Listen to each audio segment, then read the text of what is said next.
episode because tonight I'm going to be walking you through my super simple process of reading your textbooks and other assigned readings so that you can bang out all of your notes just like that.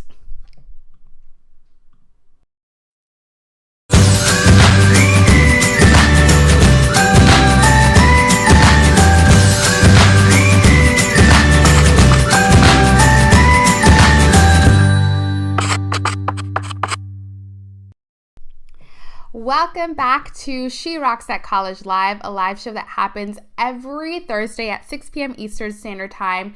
This program was designed specifically for college women like you who are tired of self-sabotaging, getting in their own way, and want to learn how to succeed academically.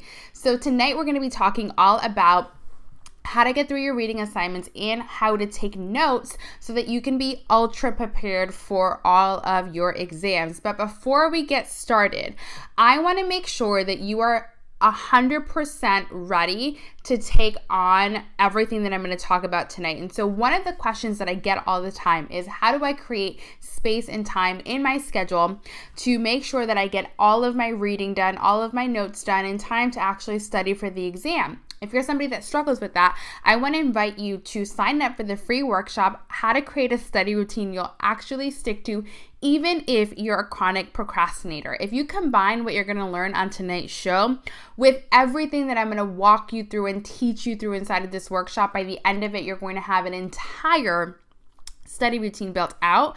You are going to have one of your most productive semesters ever. So let's dive into tonight's show. So I'm going to cover a few questions that I get a lot around reading, around textbooks, around taking notes. And those questions are, what should I highlight when I'm reading?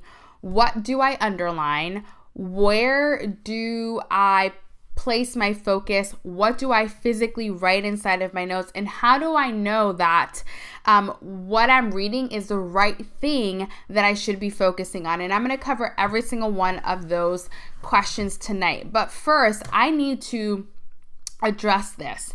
And what I'm going to address is that every reading assignment, whether you consider this to be true or not, serves a purpose. Your professor included it as part of the syllabus for a reason. And your job as a college student, as an adult college student who's taking responsibility for their education, it is your job to understand what that purpose is and to use it to apply what it is that you're supposed to learn in the class. That really is your responsibility as a student. And so I don't want you to look at all of the reading assignments that you're getting as busy work, because it was placed there for a purpose. And typically that purpose is to give you descriptive information, to give examples on themes or whatever topic it is that you're covering in the class. It's supposed to help your education. It's supposed to help your learning process. The second thing that I want to cover, and this is really, really, really important, it's going to help you not waste any time. One of the most common questions that I get from students is whether or not they should read before lecture or if they should read after they attend lecture. And I get the same question in regards to notes. Should I write my notes while I'm in lecture or should I write them afterwards? And this is really going to depend on you as a student. It is personal preference. And I think I'm going to give you two different scenarios, because what I'm going to do is I'm going to teach you my entire process of going through your readings. And I'll also walk you through the life cycle of the reading and note-taking process. So from start to finish, from the moment that you need to read your actual chapter and take notes on it to the point where you need to start testing yourself on it and reviewing it in order to prepare for the exam. So there are two different approaches that you can take. The first approach is looking at your reading assignments as your primary source of knowledge. So this is where you're going to get all of your learning from. This is where you're going to get all of your foundation about the topic that you are covering in that particular class. And it's all going to come from you focusing on your reading as your primary place of learning the information. You could also approach your reading as a secondary source, meaning that it's just a backup. It's just something that you're going to go to and seek out if you're having trouble learning the information the way that the professor is explaining it in the lecture, whether you attend in person or you watch the recording if your school provides that type of a service. So the two different ways that you can approach your reading is, number one, it's going to be your primary place where you go and you learn this information. The second way is by using it as a secondary source, meaning that you are going to learn most of your stuff from lecture, you're going to take most of your notes from lecture, and you're just going to use the textbook to reference, to look up information that you need to review in more detail.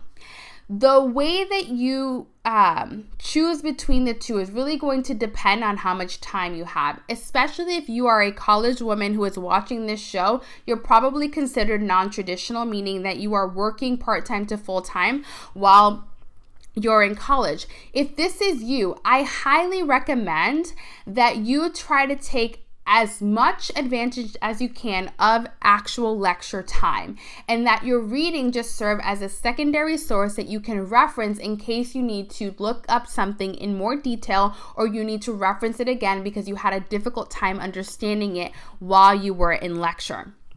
So those are the different approaches, and that answers the question whether or not you should read before or after lecture. It's really your preference. The next thing that I need to cover is all of the different types of reading assignments that you will be presented with as a college student. So there are three primary reading assignments that you'll be given, or reading resources that you'll be given in your college classes. And in order for you to know what to physically write down in your notes, what to highlight, what to consider important, you need to understand what these three different types of reading assignments are and what you're expected to take away from them. So when you understand the purpose, the reason why you're given this assignment, the reason why you're given this chapter to read, the reason why you're given this article to read, it becomes really easy for you to pick out the main ideas, pick out the main points, and get in and out of your reading. But if you go into your reading assignment without having an idea of the purpose of the assignment, the purpose of the chapter, if you don't understand the layout of it, it causes you to waste time because you're trying to figure it out as you're reading. But when you go into it with the game plan ahead of time, this makes the entire process really simple, straight to the point, and there isn't any question on what is important and what isn't. So these three types of reading assignments, number one is what I call technical textbooks or technical reading assignments. So when will you typically see these technical reading assignments? Well, if you're taking a math class, an economics class, a physics class, anything that requires you to solve problems, you will typically get this sort of a reading assignment. And with these types of technical courses, these type of technical reading assignments, there is no need to read these textbooks from cover to cover because most of the time they were written by mathematicians for mathematicians. They were written by physicists for physicists, which means that when you're trying to read it, it's really difficult to understand. And the whole purpose of you getting a textbook in one of your calculus classes or your physics classes or your chemistry classes is to teach you the principle and to show you how to solve problems that are based on those principles. So when you get these type of technical reading assignments, you're not meant to read them cover to cover, chapter to chapter. You're meant to go in and read up on the concept and the principle that the chapter is supposed to be teaching you on. So you're just trying to figure out, okay, what is this principle? What is this concept that I'm supposed to learn for this class? And then the second way that you want to use your textbook or read through it is to see how they're applying the principle or showing how the principle is applied through the practice problems, the explanation problems that are within the chapter. So you just want to go and find the principle, really get a good understanding foundational knowledge of that principle or concept, and then immediately you should be going to example problems that they're solving. Go through and find those boxes inside of the chapter that give you a problem, and then they walk you through all of the steps of the problem, why they did what they did. That's really what you want to focus on in these technical type of classes where you get these technical reading assignments. You'll know it's this type of a reading assignment because it will be very principle based or concept based, mixed with a ton of example problems and explanations of walking you through that sample problem. It's basically the principle, and it's showing you how that principle is applied in a word problem or in a scenario. The second type of reading assignment is fact or theory-based classes. So these fact or theory-based reading assignments that you'll see in classes like biology, genetics, psychology, sociology, women's studies, theology courses. These classes, again, are not meant to be read cover to cover.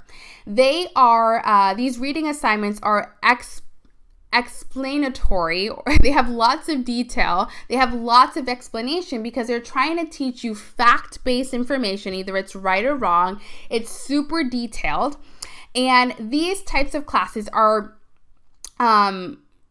have a lot of information because what they're trying to teach you is the very foundation of the principle or concept. It's why anatomy classes, biology classes, theology classes, philosophy classes, psychology classes have so much information because they're really all about explaining in detail a concept to someone who's never heard of it before. And so you really need to go into these types of reading assignments with a plan ahead of time. And what I'm going to walk you through right now is my 7-step reading strategy for these fact or theory-based classes. So what I'm going to do is just take a second. I should have grabbed it before I came on the slide. Just give me 2 minutes.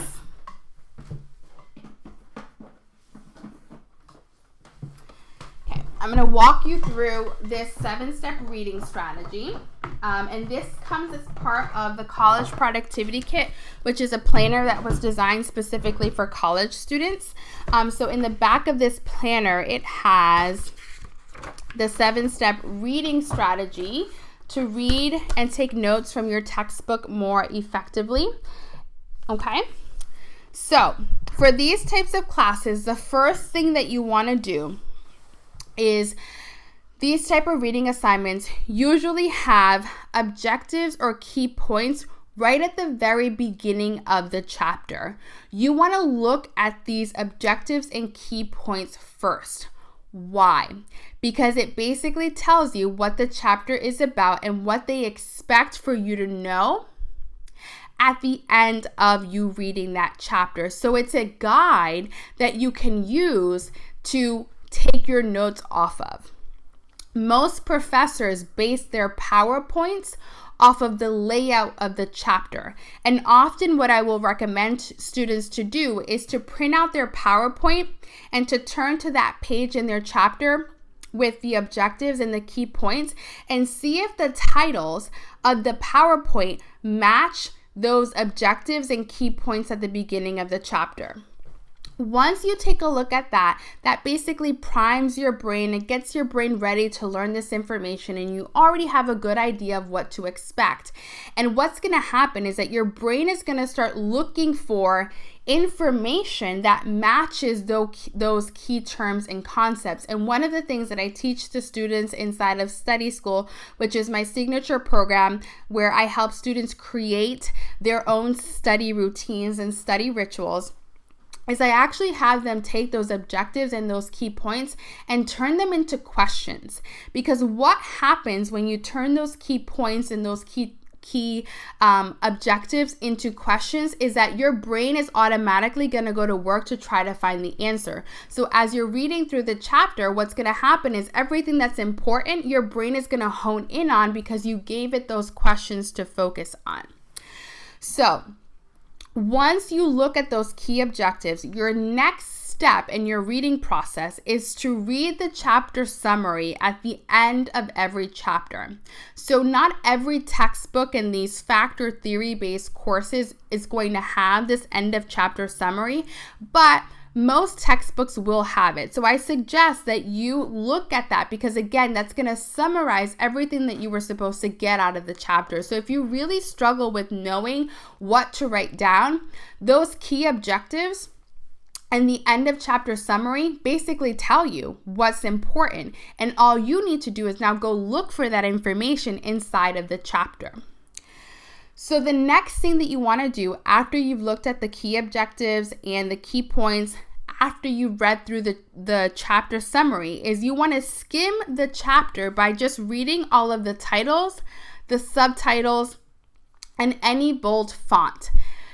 The reason why you want to look at this stuff is because, again, the chapter is really doing all of the work for you. It's bringing to the forefront everything that you're supposed to know. And all you need to do is go hunting for it as a student. So if you go into your reading with a plan like this, then you actually writing your notes in an outline format, writing your notes in a way where it contains all of the necessary information that you will probably see on your exam, it becomes super easy to make sure that that information is inside of your notes.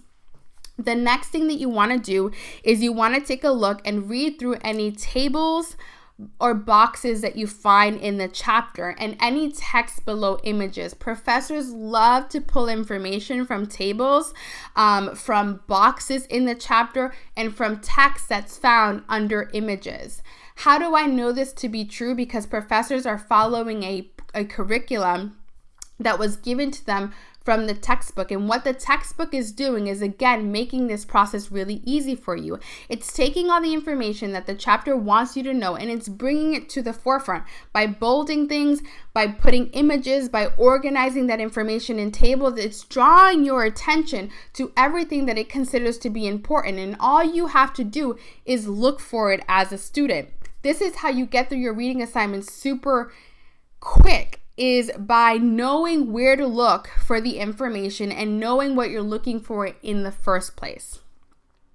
The next step of the reading process is to read the first 2 sentences and the last 2 sentences of every chapter.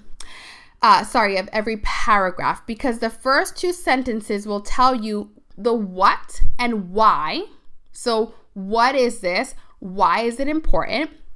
And the last 2 sentences will typically summarize that paragraph. So if you are short on time and you need to get a really quick understanding of what the chapter is about, it will typically be enough for you to read those first 2 sentences of a paragraph and the last 2 sentences of a paragraph, because the first 2 sentences will tell you what is this paragraph about, or what is this section about, and it'll also tell you why it's important for you to know that. And then if you go down to the last 2 sentences, it will summarize or wrap up into a pretty little box for you everything that was just discussed in that section or in that paragraph. The last thing that you want to do is write that information down.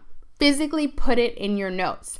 So if you look at this 7-step reading strategy, and I'll hold it up to the camera so that you can see it, this is what it looks like, and I can always put a link for you to download this in the description box. If you want that, make sure that you comment, and I will make sure to put that in the description box so that you can download this 7-step reading strategy, but I will recap it for those of you who missed it. So the first step is to actually just look at your syllabus and determine what you should be reading. The second step is to read the objectives or the key points at the beginning of the chapter. And if you want to take this up a notch, I actually recommend that you turn those objectives into questions, because then if you just focus on answering those questions, then you have an entire summarized version of the chapter inside of your notes. Then you want to read the end of chapter summary, if that is included inside of your textbook.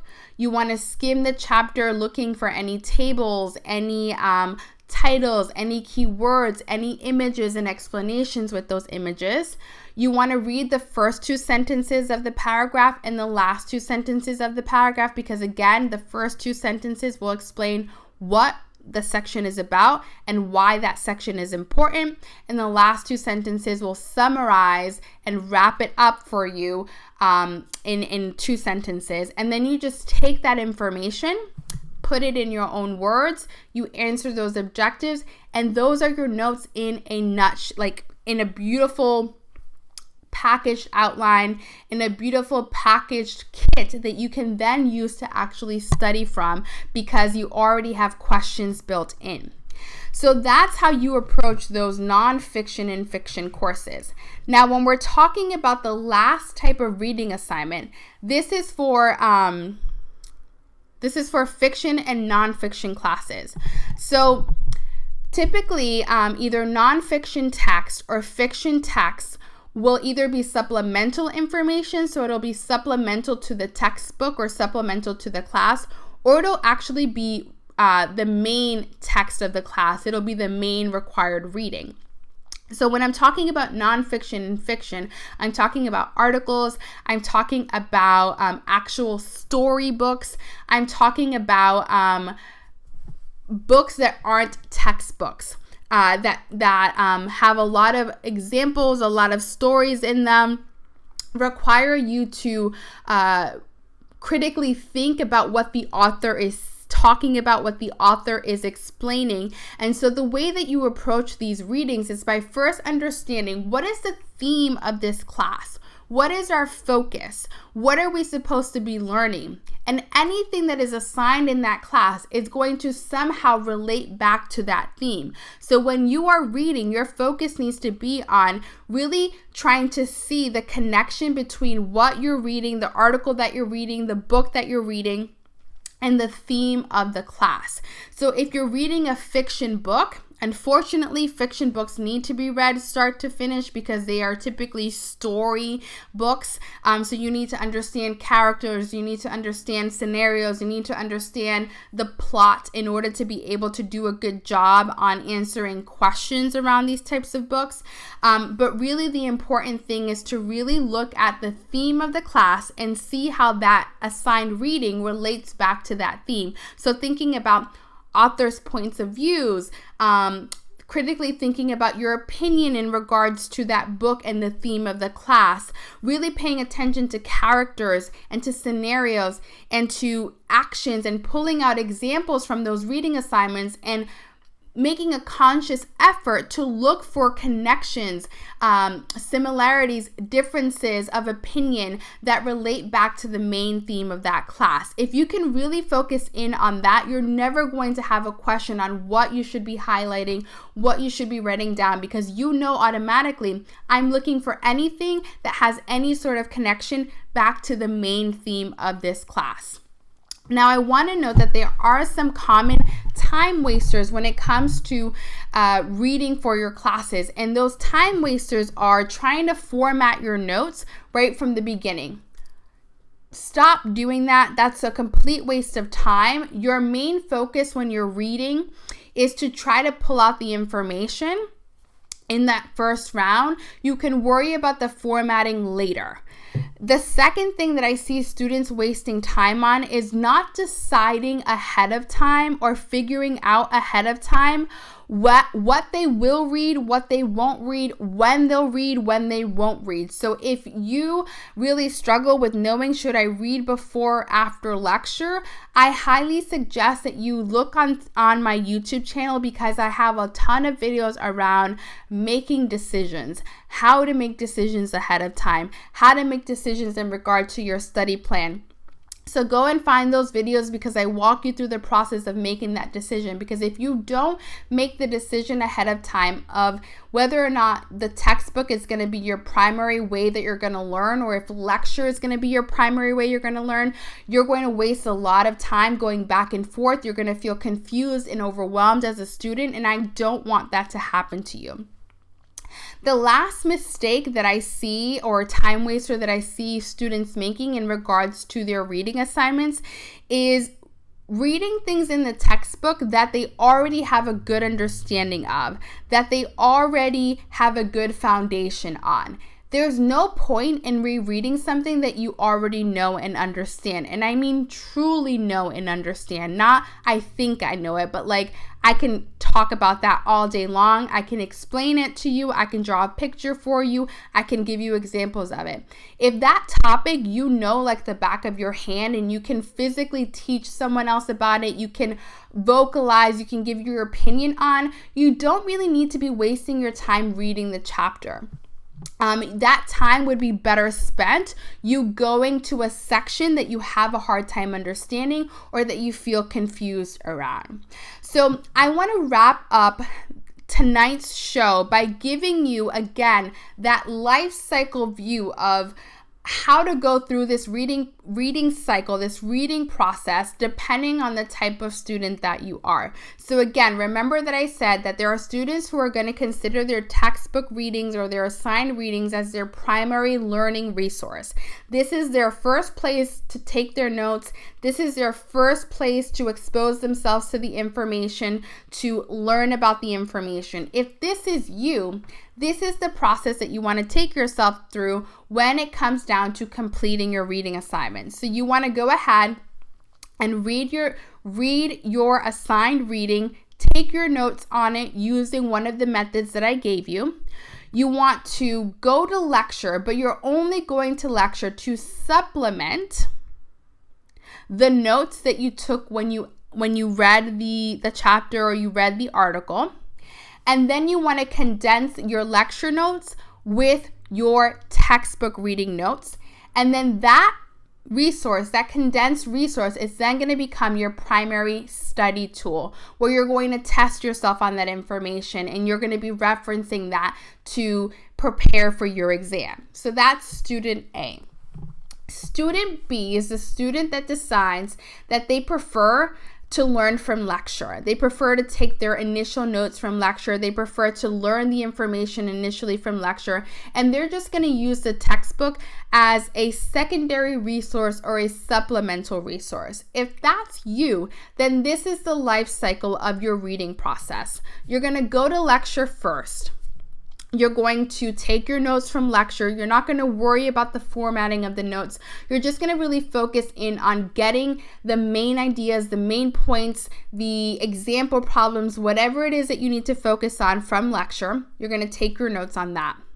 Then what you're going to do is you're only going to use your textbook if you had a hard time understanding the concepts that were discussed in lecture. And so you're just going to go directly to those sections inside of your textbook, and you're going to take any additional notes that you need to take in order to fully understand and grasp that concept.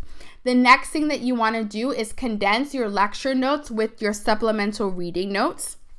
And then that's going to be your primary study tool that you're going to, again, test yourself on, you are going to quiz yourself on, you are going to practice on in preparation for the exam.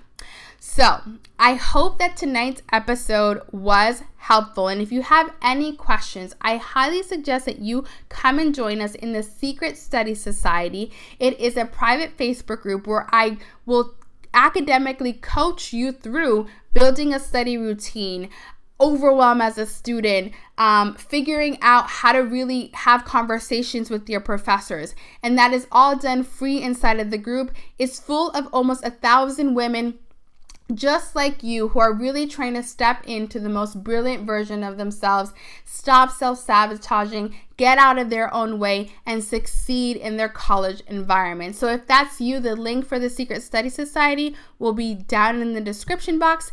And I hope to see you back here next week on Thursday at 6 p.m. Eastern, where we're going to take what we learned tonight, a little deeper. Thank you so much for watching. I hope you have a great rest of your night.